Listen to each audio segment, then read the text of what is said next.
Mesdames et messieurs, bonsoir. Dans l'actualité, à la une, visite de terrain du ministre de l'Enseignement technique et de la formation professionnelle à Sigiri et Labé. Lansana Komara s'est rendu sur les chantiers de l'École des arts et des métiers pour constater l'évolution des travaux.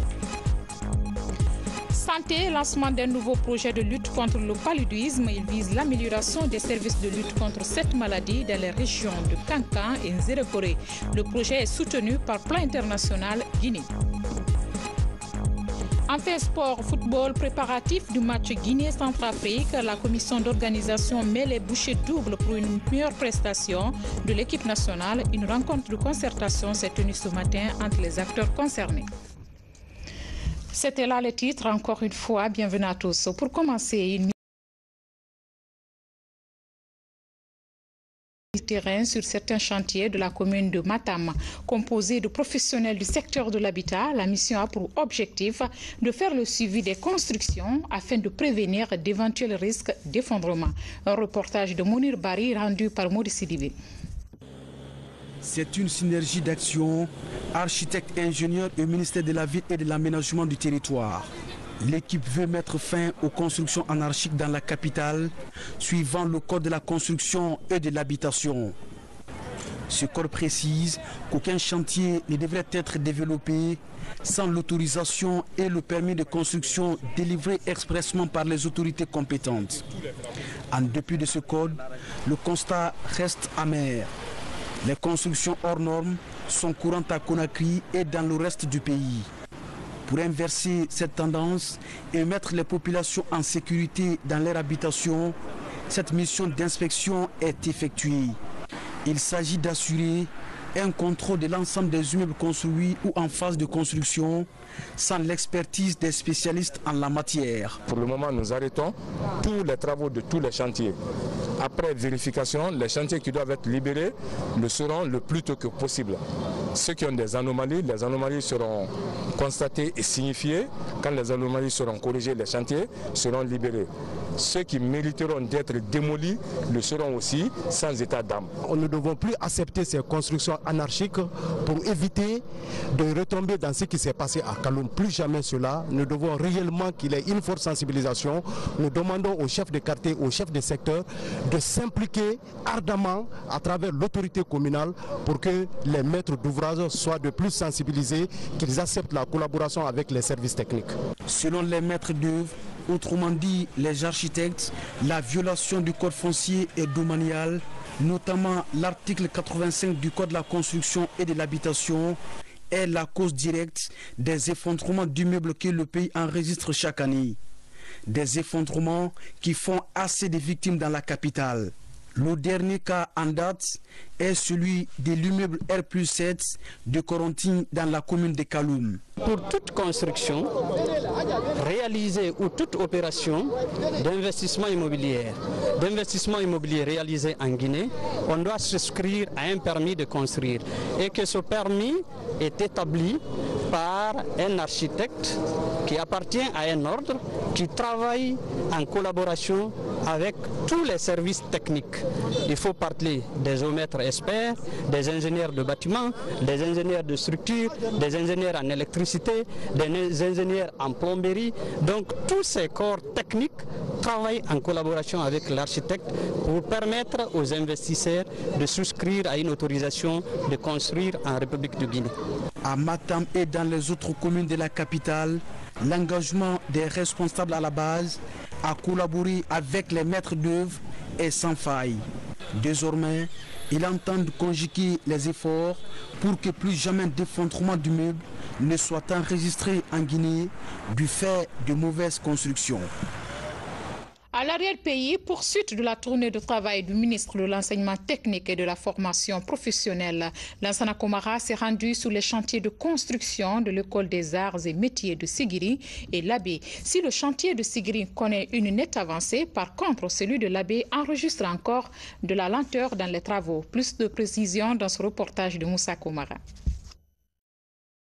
Dans la cité de Karamoko Alpha Molabi, les travaux de construction de l'école régionale des arts et métiers ont atteint leur vitesse de croisière. Les gros œuvres sont terminés, les travaux de finition comme la peinture et la pose des dalles sont les grands défis pour ces ouvriers. Sans relâche, ils aspirent tous de rendre les clés de ces chantiers dans 2 mois. Si vous prenez l'ensemble du projet, aujourd'hui nous sommes à un taux d'exécution de 90%, donc pratiquement les 10% c'est l'aménagement et je crois que c'est le coulage des plateformes de la voirie. Ça je pense que plus tard, en 45 jours, on pourra boucler. Sur ces sites de 5 hectares, 12 bâtiments sont construits. Il s'agit des logements, d'un amphithéâtre, d'un réfectoire, d'un bloc administratif, 2 blocs pour des ateliers de différents métiers, des salles de cours d'une capacité d'accueil de 40 élèves par salle et un terrain multifonctionnel. Les cours seront essentiellement consacrés aux filières porteuses d'emploi. L'électricité industrielle, le froid, la climatisation, la pneumatique ou encore la maçonnerie.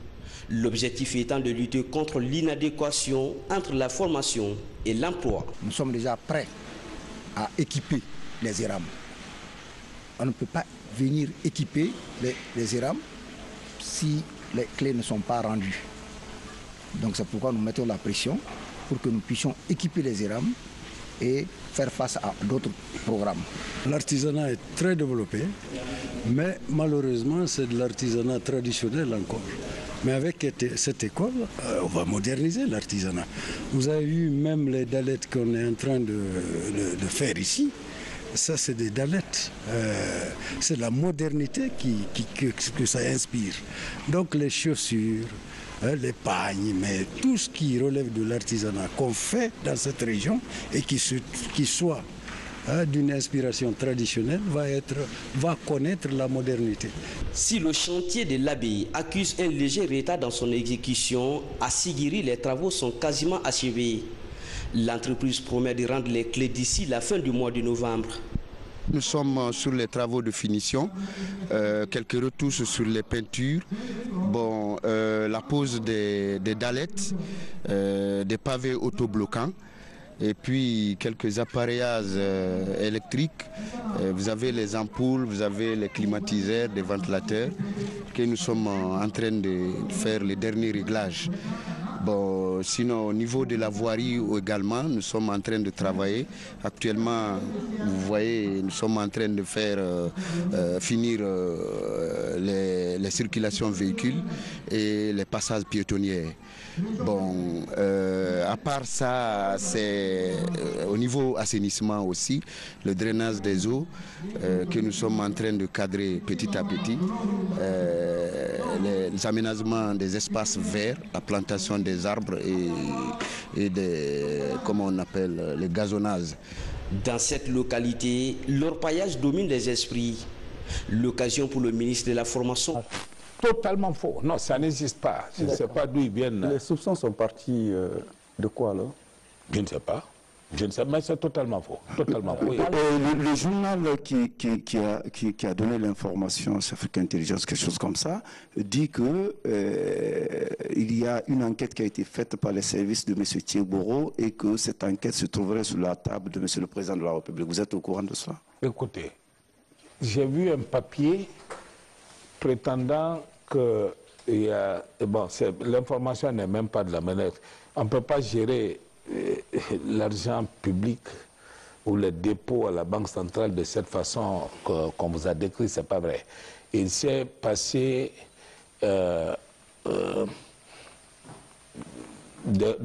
relations avec entre la Banque centrale et les banques où la Banque centrale prend l'argent.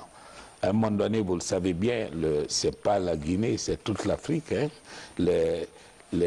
Pour des raisons données, les banques suisses ont décidé d'arrêter avec certains pays africains, dont la Guinée. Il fallait rechercher des partenaires pour transporter cet argent, pour le placer, etc. La banque a fait le travail dans les règles de l'art. Alors, des soupçons existent pour dire, entre le moment où les gens ont pris de l'argent pour le déposer, il s'est passé des semaines ou des jours, donc ils ont profité pour investir. Vérification, en fait, c'est pas vrai. C'est pas vrai, il n'y a pas de scandale du tout. Monsieur le Premier ministre, je dois vous dire que la Banque centrale fait l'objet d'un audit, d'une supervision technique par un cabinet de réputation internationale. Indépendant. Oui, KPMG. KPMG France, pas KPMG Guinée que vous connaissez. Donc les comptes de la banque sont certifiés. Donc les règles sont strictes, il n'y a pas de doute dessus. Mesdames et messieurs, vous suivrez l'intégralité de cette émission après ce journal. Secteur minier, initiative pour la transparence dans l'industrie extractive. Le projet suit son cours normal. Cette année, notre pays prépare activement sa nouvelle validation aux normes ITIE. La réussite de cet examen dépend impérativement de la qualité des rapports fournis. Justement, les différents acteurs ont échangé ce matin sur le nouveau formulaire de déclaration pour l'élaboration du rapport 2017. Explication Mohamed Alpha Baldi.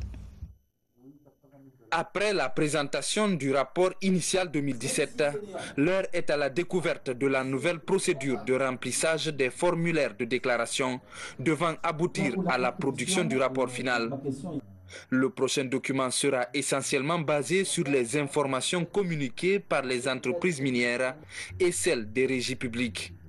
Un exercice de transparence qui devra permettre au public d'être plus éclairé sur l'apport du secteur minier à l'économie nationale, mais surtout aux communautés à la base. On a constaté que beaucoup de sociétés étaient présentes aujourd'hui. Donc ça a été aussi l'occasion effectivement de débattre par rapport au formulaire de déclaration, mais aussi par rapport aux données, aux exigences de l'ITIE, au processus même donc de l'ITIE. On va essayer dans ce rapport-là d'avoir des informations par projet pour la première fois, parce que vous savez, pour les rapports précédents, on avait toujours une information désagrégée par société, par régie financière, par flux de paiement, mais jusque-là, on n'a pas effectivement divulgué des données par projet, c'est-à-dire par PMI. Donc là, effectivement, 2017, ça sera effectivement le premier exercice où effectivement on va essayer donc de divulguer une information sur les paiements, sur les revenus extractifs par projet. Des heures de débat pour amener l'ensemble des représentants de sociétés minières et étatiques à mieux assimiler la procédure. Ainsi, les chances de présenter un rapport de qualité semblent se concrétiser. Cette année, ça a beaucoup évolué. C'est plus simple, c'est plus clair. Ils ont ajouté beaucoup plus de questionnaires à répondre. Je pense que ITIE Guinée avance petit à petit. Cette année, c'est la nouveauté. Cette réunion d'aujourd'hui a été l'occasion d'échanger autour des différents, éléments. Je crois que pour cette année, pour le formulaire de 2017, ça sera en tout cas très facile. Et nous avons en tout cas soumis nos inquiétudes auxquelles nous avons eu à rencontrer les autres années. Mais je crois que pour l'essentiel, tout a été déjà élucidé. Déclaré pays conforme aux normes ITIE depuis 2013, la Guinée entend défendre son statut et se maintenir dans le club des États dont la transparence du secteur minier est considérée comme l'un des plus exemplaires.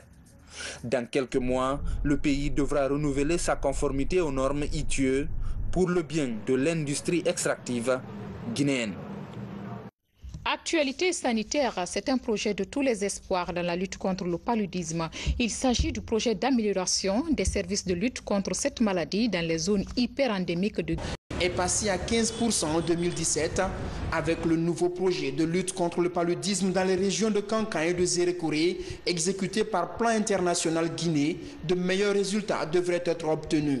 Plus de 4 millions de dollars vont être injectés dans la lutte, principalement dans le volet prévention que met en œuvre l'organisation sous la supervision de Catholic Relief Service, principal récipiendaire du Fonds mondial de lutte contre le palu en Guinée. On a quelques stratégies clés que nous voulons mettre en œuvre pour lutter contre cette maladie.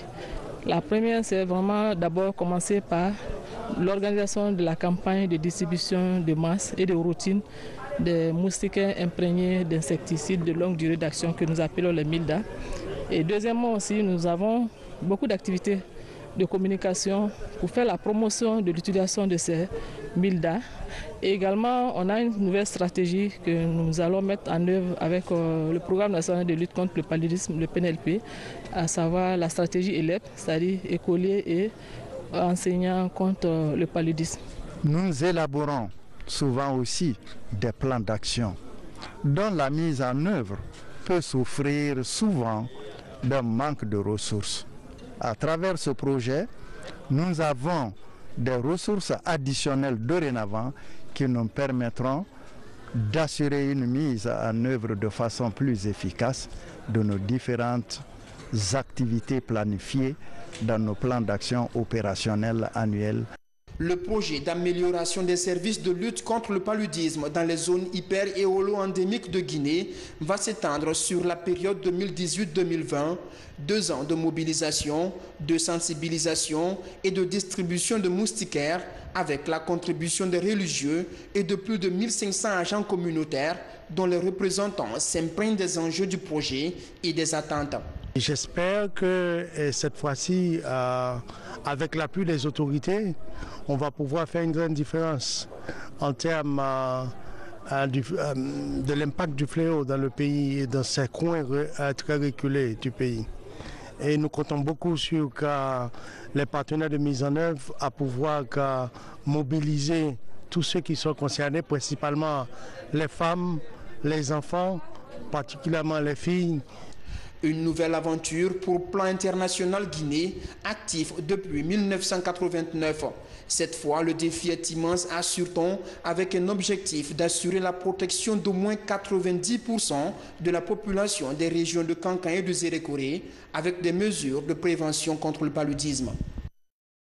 Santé toujours, cette autre lutte pour réduire les risques liés à la résistance antimicrobienne, en l'occurrence les infections associées aux soins. Le projet a pour but d'améliorer l'hygiène dans les structures hospitalières. La France accompagne la Guinée dans la réalisation de ce programme financé à 3 millions d'euros. Diana Yansane nous en dit plus. Dans son plan de coopération avec la Guinée, la France attache du prix au secteur de la santé. Expertise France investit dans la construction des infrastructures sanitaires et s'implique dans la sensibilisation au sujet des risques liés à la rame, résistance aux antimicrobiens. Le projet s'appelle Twinnings for Hygiene in Hospital, jumelage pour l'hygiène à l'hôpital. Cette journée va faire un focus sur les infections associées aux soins qui sont présentes dans nos structures hospitalières. Et qui ont révélé au travers d'enquêtes de prévalence des infections associées aux soins une très grande consommation d'antibiotiques systématiques donnés à tous les patients avant, pendant et après une intervention, ce qui majore le risque de résistance aux antibiotiques. Et donc nous voulions donc faire passer un message de sensibilisation et terminer cette journée par la présentation de l'ouverture d'un projet qu'Expertise France portera.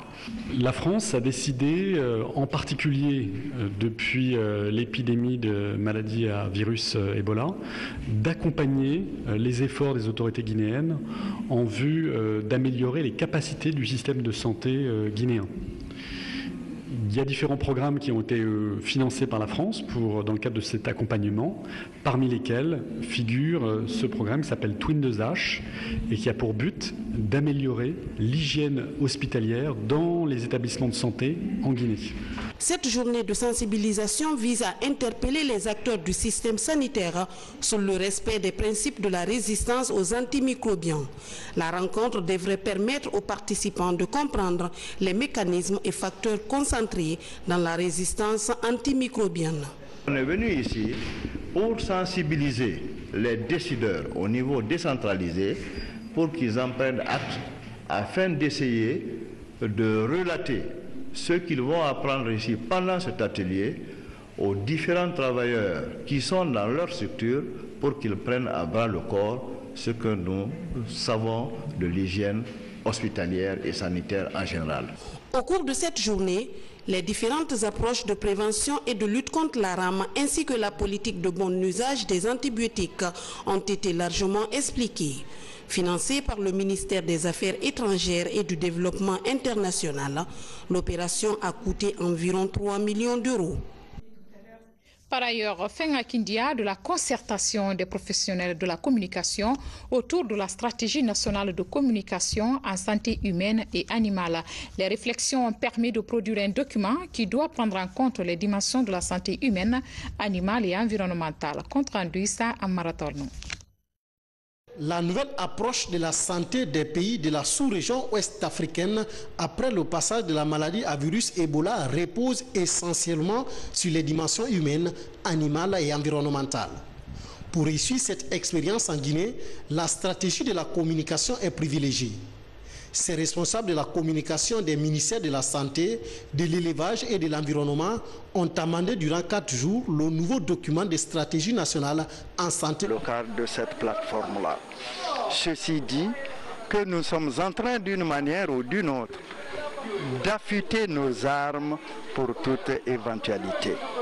Avec ces nouveaux documents, la Guinée entend surtout consolider ses acquis dans la mise en œuvre du règlement sanitaire international conformément à l'approche One Health, une seule santé. Si aujourd'hui on élabore une stratégie, on assortit d'un plan de communication et on fait une campagne médiatique, moi je pense on saura faire des activités de surveillance et de riposte en cas d'une épidémie.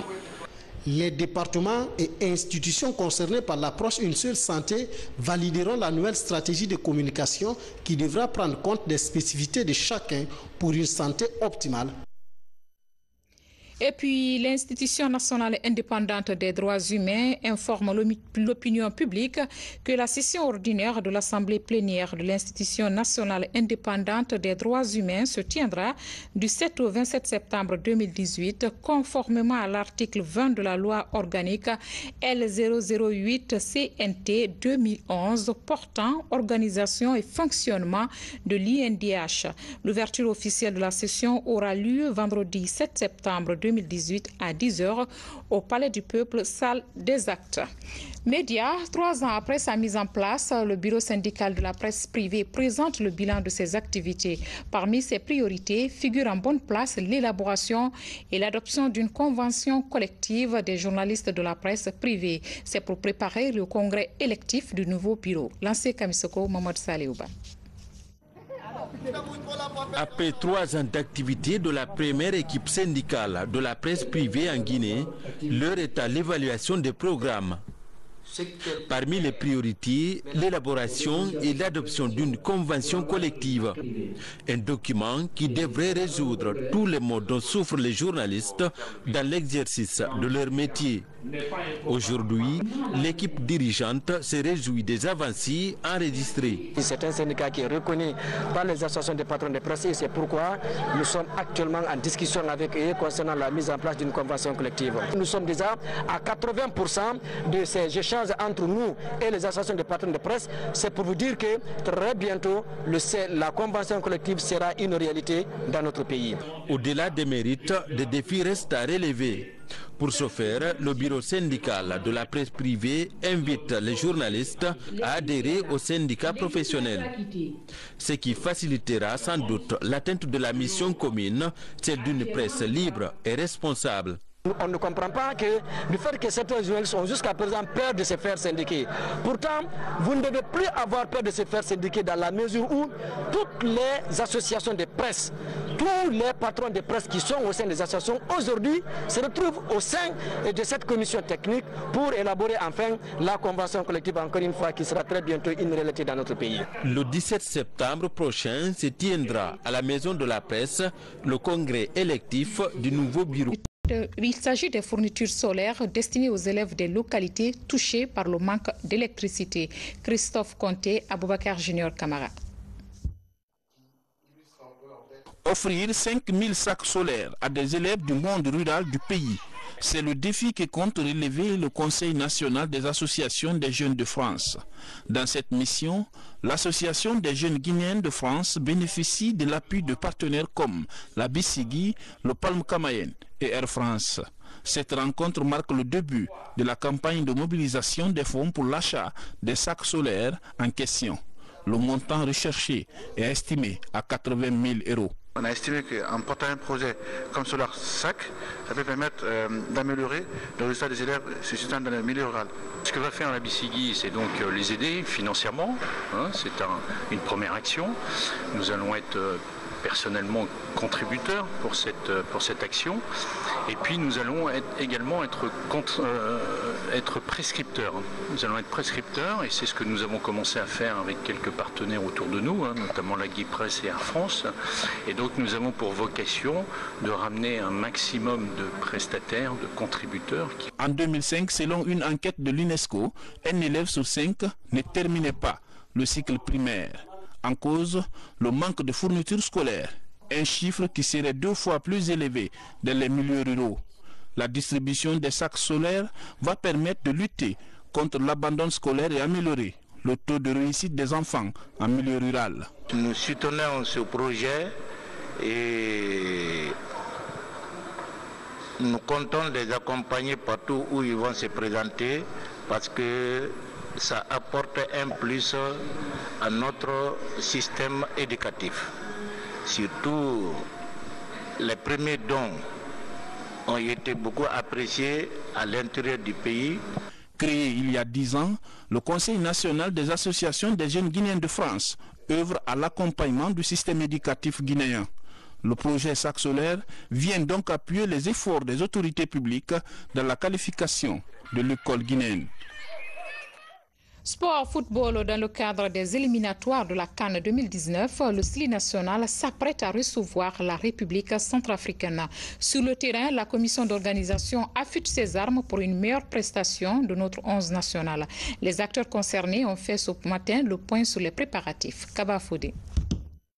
Un an après son dernier match à Conakry contre la Tunisie, le SLI national senior de Guinée retrouve bientôt le stade du 28 septembre. Avant sa rencontre des éliminatoires de la CAN 2019, prévue dimanche, la commission d'organisation fait le point des préparatifs. Une commission a été mise en place pour sécuriser les officiels techniques qui viendront pour superviser la rencontre, l'équipe adverse et surtout le public guinéen. Et donc, avec les forces de sécurité, la gendarmerie sera à l'extérieur du stade, la police à l'intérieur et les vigiles au portillon et à l'intérieur du stade. Au niveau de notre département, nous avons collaboré avec la fédération pour l'émission des billets. Il y a quelques jours, la nouvelle sur la gratuité des gradins du stade avait été annoncée, mais pour des raisons sécuritaires et des dispositions en rapport avec les exigences de la CAF, d'autres mesures sont envisagées. Vous savez que c'est les éliminatoires de la Coupe d'Afrique des Nations qui est une propriété de la CAF. Nous avons remonté cette information au niveau de la CAF. Et l'inspecteur chargé de la sécurité de la rencontre nous a déconseillé par rapport à la gratuité des gradins. Le SLI national, avec près de 7 binationaux qui vont venir pour la première fois en Guinée, il y aura un monde fou ici qui va être très difficile à cerner. Donc l'inspecteur chargé de la sécurité nous a déconseillé. Nous avons remonté l'information près du ministre qui a accepté cette décision de la CAF et c'est pourquoi aujourd'hui nous vous donnons l'information que les gradins ne seront plus gratuits. Le SLI national de Guinée, en regroupement depuis samedi dernier au Maroc, arrive ce vendredi à Conakry. L'équipe est presque au grand complet. Un seul absent, Ali Keita, le gardien de but blessé, est forfait. La troupe est renforcée par l'arrivée de nouveaux joueurs binationaux, désormais autorisés par la FIFA à jouer pour la Guinée. Au Maroc, là-bas, tout se passe très bien. Où j'allais dire tout s'est très bien passé parce qu'ils sont déjà à la fin de la préparation. Tout s'est très bien passé. Le seul qui n'est pas venu, c'est par suite de blessures. Il s'agit de Ali Keita, un des binationaux. À part lui, tous les autres sont répondus et personne ne se plaint des conditions matérielles créées pour permettre aux joueurs de jouer d'une certaine aisance, les permettant de poursuivre bien la préparation. Le match Guinée-Centrafrique du 9 septembre s'inscrit dans le cadre de la deuxième journée des éliminatoires de la CAN Cameroun 2019. Lors de la première journée disputée en juin 2017, Le Stade national s'était imposé à Bouaké 3-2 contre les éléphants de Côte d'Ivoire. Le même exploit devrait être réédité à Conakry pour permettre à la Guinée de consolider sa place de leader du groupe devant la Côte d'Ivoire, le Rwanda et la Centrafrique. En plus bref, religion, les pèlerins catholiques et anglicanes sont arrivés ce soir à Conakry après 27 jours sur les traces de Marie, la mère de l'Église. Un pèlerinage réussi dans l'ensemble et ce samedi, une messe d'action de grâce sera célébrée à la paroisse Saint-Pierre et Paul de Bonfils par Monseigneur Vincent Coulibaly, l'archevêque de Conakry. Mesdames et messieurs, nous voilà au terme de ce journal. Dans un instant, vous suivrez le Premier ministre sur ses 100 jours passés à la primature. Demain, vous serez avec une nouvelle équipe pour d'autres pages d'information. Je vous souhaite un bon début de week-end et à très bientôt.